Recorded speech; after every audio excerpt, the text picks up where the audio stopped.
It's an aviation photo. To me, it's an awkward position for the plane. Yes. If you ask me.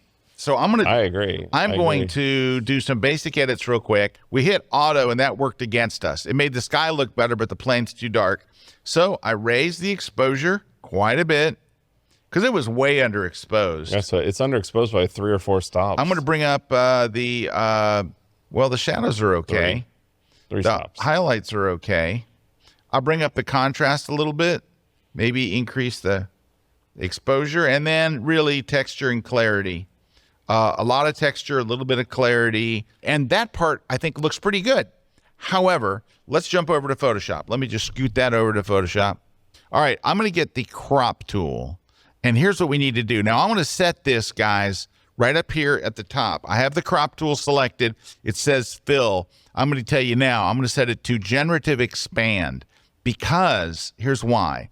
I'm going to have to move this in a little bit and then rotate this thing a ton to get it back to where I think it's kind of a normal shot. Now, and here's what the problem is. I don't want to blame the photographer because it could be depending on where you were. It looks like they were coming in over them like this. It was where you're positioned and where they're positioned. The path of the plane is. So it's not on the photographer. I mean, sometimes you get what you get, right? Yeah, and this is why you do this stuff. But watch, if I were to hit return right now, you can see I'm going to wind up with all these white areas. What Generative Expand is going to do is just fill in those areas, right? So that's all it's going to do. You could do this with content-aware fill as well. So yeah, but Generative Expand works really well. Generative Expand works really well. And but of course honestly, it'll fail here or something. No, it's going to do good. It's going to do good. It's going to do fine. It'll kill on this. Yeah, boom, done. And then I would crop it again, but with a regular crop. I'd switch it back to the background image. Let's go here. Yeah, definitely bring in I'm going to bring in this right side, corner. Yeah, bring in the right side. Keep it going. Keep it going. No, I don't want to get too close to that wing. All right. And actually, crud, I would have brought it down a little bit. Anyway, I think that's a pretty good, decent, starting point. And I would do one more thing. Let's go ahead and flatten the image. And by the way, can I undo this? For those of you who are super haters of generative fill, here's what you could do. Let's do the same turn again. Let's get him turned. So I'm working from a crop, so that's why it's a little weird. Let's get him turned where we want it, kind of there-ish, right? And so when I do it, that's what you would get. You could go in here in the old days before generative fill, just select that and do content-aware fill, and it would have done the job for you. So it's not like we're doing some evil thing here.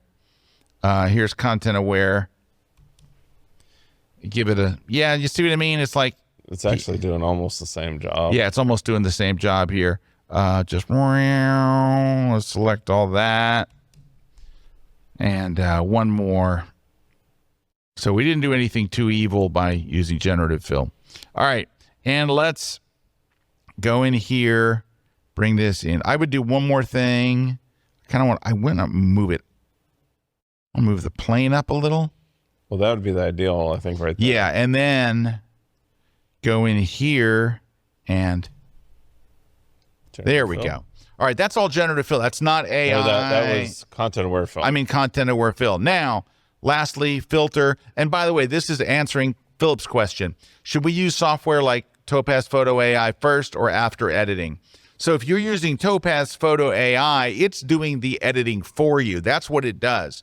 So Topaz Photo AI is an automated, I'm going to look at your photo, I'm going to do the edits for you. It's basically doing what we did in Lightroom there. Right. Like it's it doing the does develop it for module you based on what it thinks. Now sharpen would be different. So that's step one for you, Philip. But the sharpening we do last.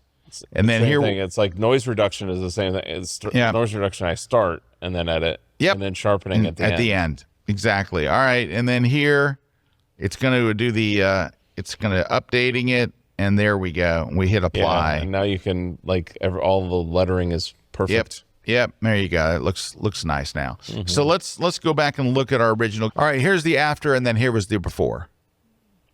So after and before. Good shot though. Yeah.